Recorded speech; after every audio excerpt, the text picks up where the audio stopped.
बिना एक सेकेंड गंवाए चलिए स्टार्ट करते हैं। आज ये सेकेंड लेक्चर है क्लास 9th साइंस सब्जेक्ट का। हम क्लास 9th क्लास के सब्जेक्ट साइंस में पहले chapter matter in our surroundings को पढ़ा रहे थे। तो पहले एक जल्दी से रिकैप कर लेते हैं कि कल हमने क्या डिस्कस किया।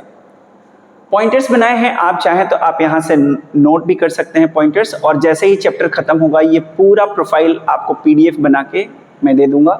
जो भी नोट्स मुझे बनाने होते हैं, टाइप करने होते हैं, मैं गूगल वर्ड्स पे पहले से आपके लिए बना के रखता हूँ, और जैसे ही चैप्टर खत्म होगा आपको डिस्क्रिप्शन में उसका लिंक दे दूंगा, आप वहाँ से डाउनलोड कर सकते हैं। बट अगर आप लेक्चर के बीच में अगर नोट्स लिखना चाहते हैं तो वीडियो को पॉज करके आप नोट डाउन कर सकते हैं। बट मैं चाहूँगा कि जब मैं बोलूँ तब आप सुनिए, जब मैं चुप हो जाऊं तब आप लिखिए, या फिर मुझे पॉज करके आप लिखिए। दो काम एक साथ नहीं करिए। तो चलिए स्टार्ट करते हैं। कल जो हम लोगों ने बातें डिस्कस की थी उसमें पहला था व्हाट इज मैटर। तो मैंने जैसा बोला कि ये क्विक रिवीजन है, तो मैटर के बारे में मैंने बता दिया था it is anything which is having mass and occupy space. तो उसमें एक वर्ड आया था मास, ठीक। तो अब मास क्या है? तो मास है amount of matter in an object. किसी भी ऑब्जेक्ट में कितना मैटर है। अब इसका क्या मतलब है? लेट अस सपोज कि दो बॉक्सेस हैं सेम साइज के, है ना। मैं इसको कुछ क्यूबॉइडल जैसा बना देता हूं ताकि आपको समझने में आसानी हो। और इन दोनों बॉक्सेस को अगर मैं वेट मशीन पे रखूं, ये let us suppose weight machine है, और वेट मशीन पे रखने के बाद जो वेट मशीन 1 है वो इसकी रीडिंग कुछ देती है, और जो वेट मशीन 2 है इसकी रीडिंग कुछ और देती है। वेट मशीन हमें क्या इंफॉर्मेशन देती है? वेट मशीन हमें एक न्यूमेरिकल वैल्यू देती है जिससे पता चलता है कि वो पर्टिकुलर इंस्ट्रूमेंट, वो ऑब्जेक्ट, वो एंटिटी कितना भारी है।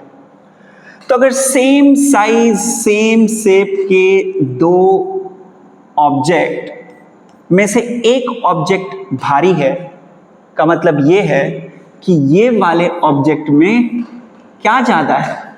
मास ज्यादा है। तो इस लाइन का यही मतलब हुआ कि mass means what? Amount of matter in that particular object. So simple. So matter is what? Matter is anything which is having mass and occupy a space. Space is anything which is there in your surrounding. जो दूसरा point था, और example क्या थे इसके, कुछ भी हो सकते हैं। मैंने बताया था कि जो हमारे एंसेस्टर्स थे वो पंच तत्व के बारे में जानते थे। वो ये जानते थे कि जो हम हैं वो एक मैटर है और हम ये पंच तत्वों से मिलकर बने हुए हैं। इसके बारे में हम लोगों ने लेक्चर 1 में डिस्कस कर लिया है। मैं आपको लिंक दे दूंगा, या फिर मेरे आप प्ले लिस्ट में जाके वो लेक्चर 1 पहले देख लीजिएगा, उसके बाद ये लेक्चर 2 देखिएगा, ताकि आप एक सीक्वेंस में, एक सिस्टमैटिक तरीके से आप अपने इस लेक्चर सीरीज को कंप्लीट करें। तो आगे बढ़ते हैं, और फिर हम लोगों ने ये बातें डिस्कस कर ली थी। ये सब एग्जाम्पल्स थे जो मैंने आपको अभी बता दिए। एक सेकेंड में क्लीन कर दूं ताकि विजिबिलिटी बनी रहे। फिर मैंने बताया कि ये डेमोन्स्ट्रेट कर दिया था matter is made up of A particle से मिलकर बना हुआ है मैटर। तो जब मैं ये बता रहा था कि मैटर पार्टिकल से मिलकर बना हुआ है, तो मैंने आपको एक और बात सिखाई थी कि कॉन्टिन्यूअस क्या है और डिस्क्रीट क्या है। तो उसको समझाने के लिए मैं बताया था कि लेट अस सपोज ये ग्राउंड फ्लोर है, ये ग्राउंड फ्लोर है, और ये आपके बिल्डिंग का टॉप फ्लोर है, और आप इस स्लोप पे चल के जाना चाहते हैं। मतलब अब मेरी बहुत अच्छी ड्राइंग नहीं है, बट आप इमेजिन करने की कोशिश कीजिए कि ये आपके लेग्स हैं और इससे आप चल के जा रहे हैं, और इस तरीके के स्लोप पे चल के जाना चाह रहे हैं। तो आप इस स्लोप के किसी भी पॉइंट पे अपना पैर रख सकते हैं, किसी भी पॉइंट पे। तो आप कहेंगे कि ये जो पाथ आपने चुना है ग्राउंड फ्लोर से टॉप पे जाने का, वो कॉन्टिन्यूअस है। बट यहीं पे अगर मैं आपके लिए स्टेप्स बना दूं, ऐसे स्टेप्स बना दूं, तो या तो आप इस स्टेप पे खड़े होंगे, नहीं तो आप इस स्टेप पे खड़े होंगे, नहीं तो आप इस स्टेप पे खड़े होंगे, एंड सो ऑन। तो अभी भी पर्पस सेम है, आप ग्राउंड फ्लोर से टॉप फ्लोर पे जा रहे हैं, बट यहाँ कहानी कुछ और है। आप या तो फर्स्ट स्टेप पे हैं, नहीं तो सेकंड स्टेप पे हैं, नहीं तो थर्ड स्टेप पे हैं। आप फर्स्ट और सेकंड के बीच के किसी भी वैल्यू पे नहीं जा सकते, तो इसको बोलते हैं ये डिस्क्रीट आप चले। तो जो मैटर है वो कॉन्टिन्यूअस नहीं है, वो डिस्क्रीट है, और वो जो डिस्क्रीट एंटिटी है वो पार्टिकल्स हैं। तो इस तरीके से मैंने आपको ये कहानी समझाई थी। आई होप आपको समझ में आ गया हो। अगर फिर भी आपको कोई दिक्कत है तो आप अपने कॉपी पे नोट डाउन करिए, कल के लाइव क्लास में आपके सारे डाउट्स मैं लूँगा। फिर हम लोगों ने एक्टिविटी से बताया था कि कैसे किसी वाटर बेसल में आप सॉल्ट डालते हैं, तो मैटर होने के बाद भी, मैटर है तो कुछ ना कुछ मास होगा, कुछ ना कुछ स्पेस ऑक्यूपाई करेगा, बट उस वाटर में डिजॉल्व होने के बाद भी वाटर के लेवल को राइज अप नहीं कर रहा है, रेज नहीं कर रहा है। इसका क्या मतलब है? इसका मतलब यही है कि उस वाटर मॉलिक्यूल्स में या उस वेसल में जो वाटर है उनके बीच में इतनी जगहें खाली हैं जो आपको हमें पता नहीं चल रही हैं, और उन जगहों को वो जो दूसरा सब्सटेंस डाला गया है वो जाके ऑक्यूपाई कर लेता है।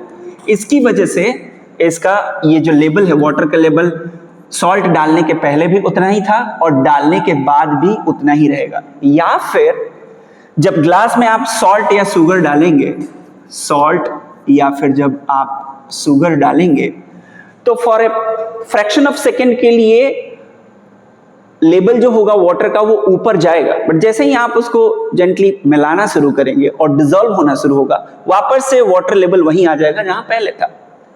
तो इससे आप कुछ कंक्लूड कर लेंगे, और वो ये कंक्लूड कर लेंगे कि अगर आप कोई क्रिस्टल भी डाले हैं सॉल्ट का, तो उसमें बहुत सारे पार्टिकल हैं, ये पता चल जाएगा इस एक्टिविटी से। और ये पता चल जाएगा कि उस मैटर के अंदर बहुत सारा फ्री स्पेस था जिसको दूसरा जो मैटर है वो आके उसको ऑक्यूपाई कर लिया। तो एक ही एक्टिविटी से कई सारे हमारे कंक्लूजन निकल जाते हैं that matter is not continuous. मैंने जैसा डिस्कस कर लिया है, वो एक डिस्क्रीट एंटिटी है जिसको आप पार्टिकल समझते हैं। और जैसा मैंने अभी आपको बोला कि हम लोगों ने ये कॉन्टिन्यूअस एंड डिस्क्रीट वाले, मैंने आपको स्टेप्स वाले एग्जांपल्स के थ्रू ये बात आपको समझा दी है। अब थर्ड पॉइंट जो हम लोगों ने कल बात किया कि अरे भाई ठीक है, मैटर है और मैटर कॉन्टिन्यूअस नहीं है, वो डिस्क्रीट है ना, डिस्क्रीट है मान लीजिए।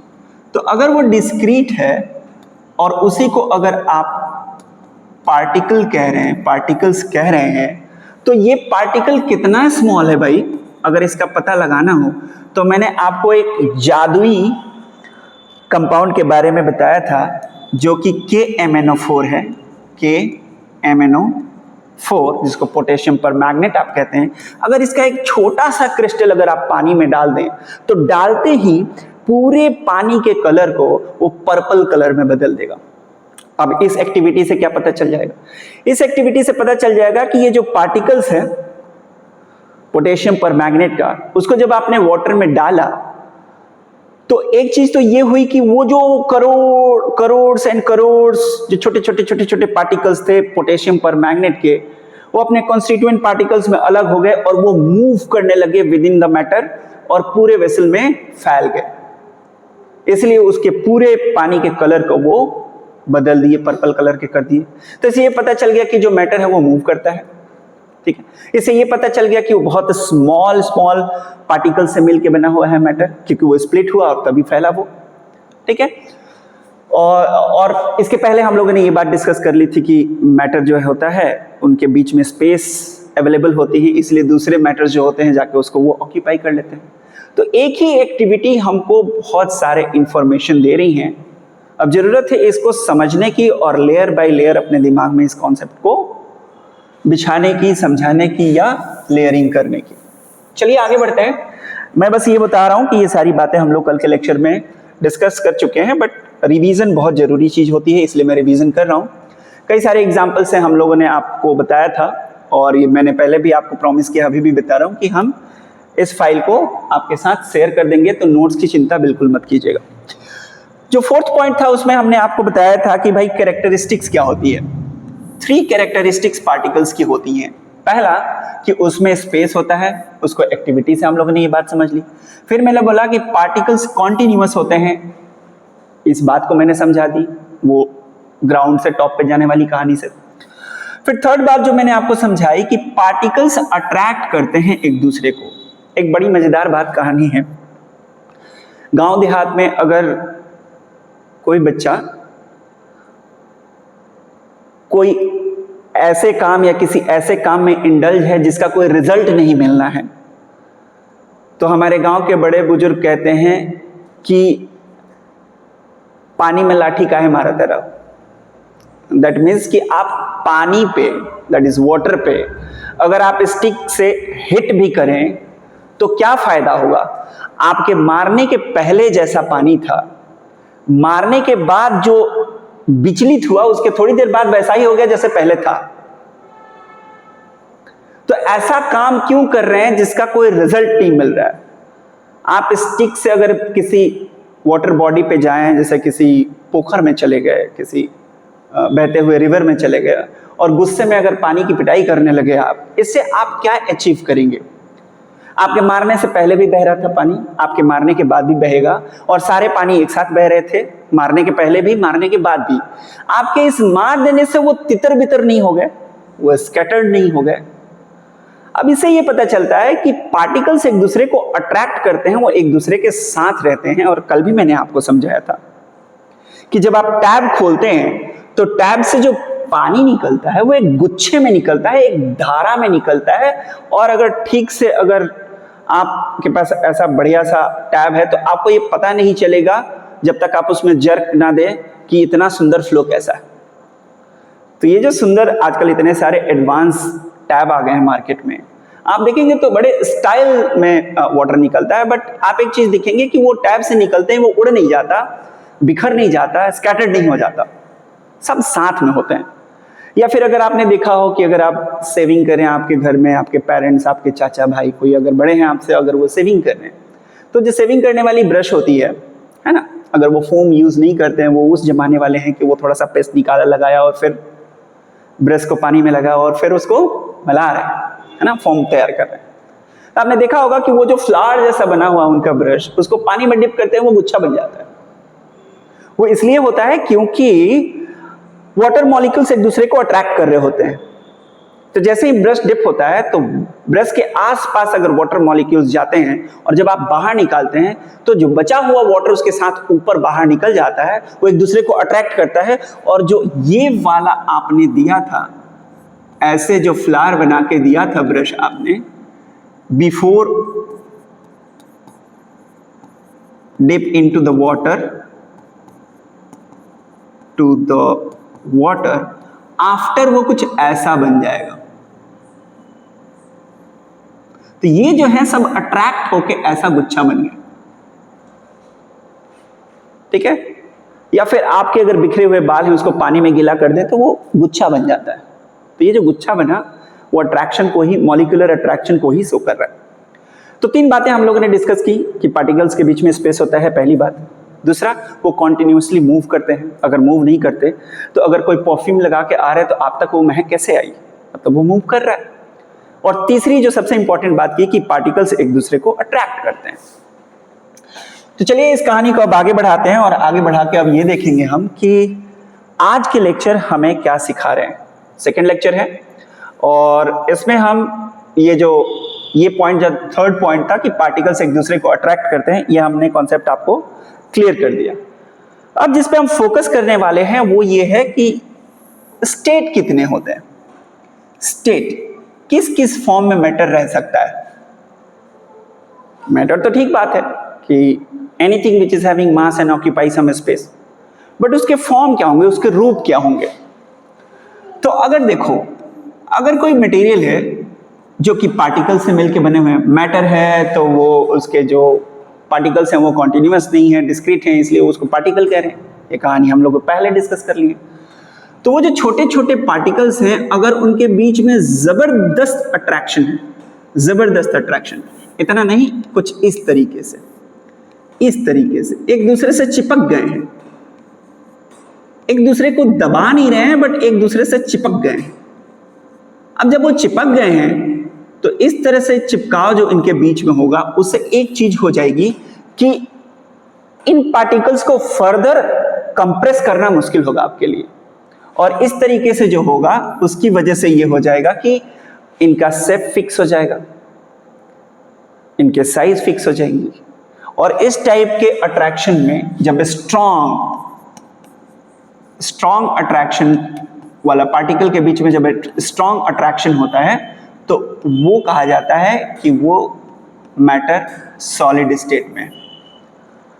तो इसके 3 स्टेट्स होते हैं।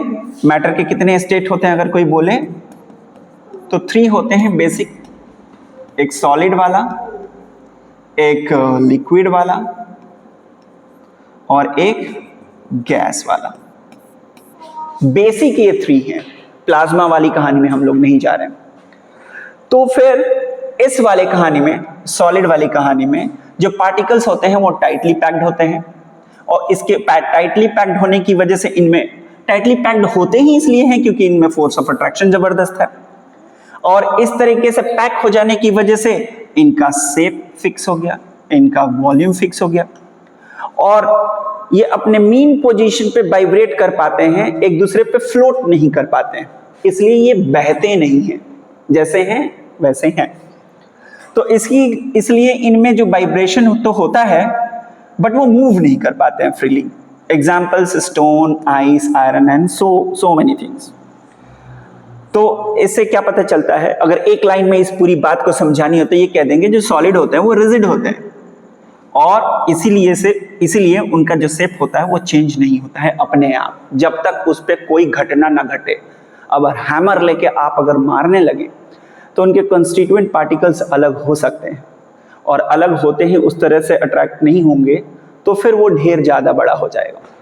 खैर, इसके बाद वाले पॉइंट में हम इस बात को सीखेंगे। अभी सॉलिड के बारे में हम लोग बात कर रहे थे। सॉलिड मुझे लगता है आप समझ गए होंगे।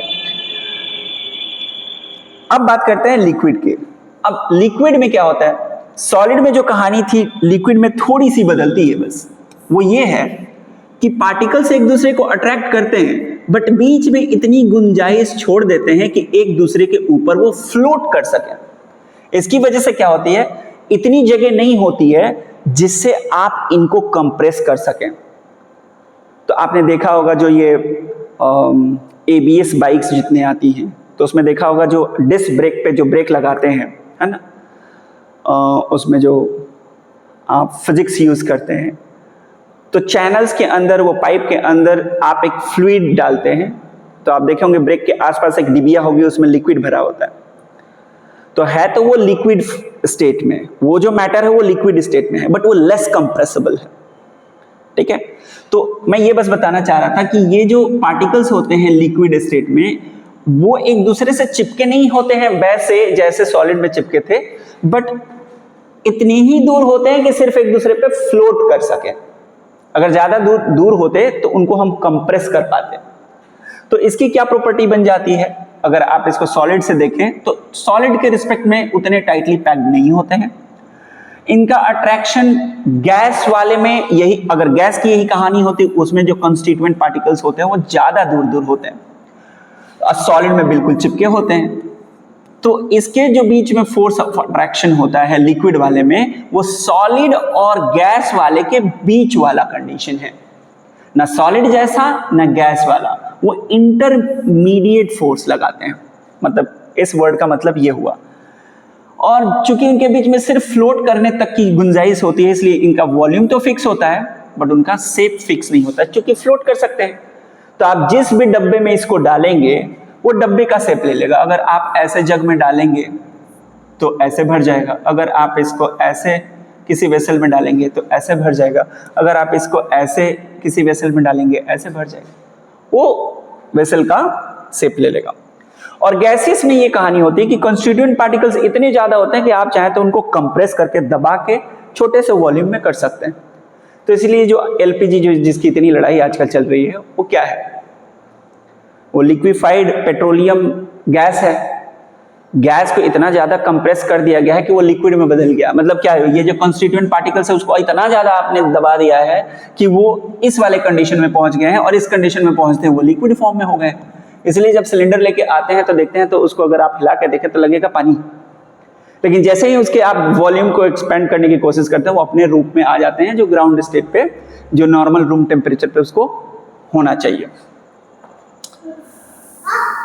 मैं नहीं चाहता कि फालतू की कहानियां सुना के आपका टाइम वेस्ट करूं, इसलिए मैं ज़्यादा से ज़्यादा कोशिश करता हूं पॉइंट वाइज रहूं। गैसेस स्टेट के बारे में मैंने बता दिया, वो ये था कि पार्टिकल्स बहुत दूर दूर होते हैं, फोर्स ऑफ अट्रैक्शन बहुत कम होता है, इसी की वजह से ना उसमें शेप फिक्स होती है ना वॉल्यूम, वो पूरे कंटेनर में फैल सकता है। जरा सा परफ्यूम छिड़का नहीं रूम में घुसने वाले सबको पता चल जाता है, मतलब पूरे रूम में फैल गए उसके पार्टिकल्स रेंडमली मूव करते हैं, बहुत फास्ट मूव करते हैं। एलपीजी का एग्जांपल मैंने दे दिया है, ठीक है। रियल लाइफ का देखिए यहाँ पे एग्जांपल दिया, अगरबत्ती जलाओ पता चल जाएगा कि कैसे पूरे रूम में फैल गया। और ये मैंने आपके लिए एक कंपैरिजन टेबल दे दिया है, अगर इसको आप ध्यान से देखें तो आप इसे पूरी कहानी समझ सकते हैं। देखिए कैसे, कोशिश कर रहा हूं कि आपको पूरी स्क्रीन ठीक से दिखे, अगर आप फोकस करें। ये देखिए, एक ही टेबल पे सब कुछ समझ सकते हैं।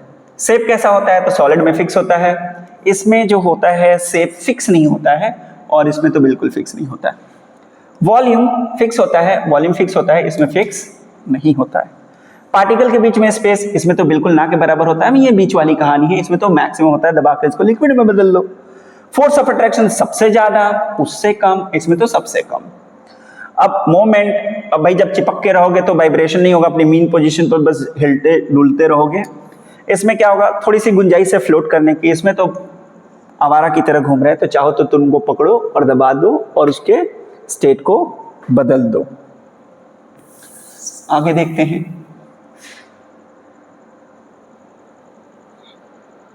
ना, मैं चाह रहा हूं कि अभी मैंने जितनी बातें आपसे कही हैं उसको आप रिवाइज करिए। जो इसके बाद का लेक्चर होगा उसमें हम इंटर कन्वर्जन की सारी कहानियां सीखेंगे। Thank you so much. Pawan Singh, Kaushalya holistic learning hub.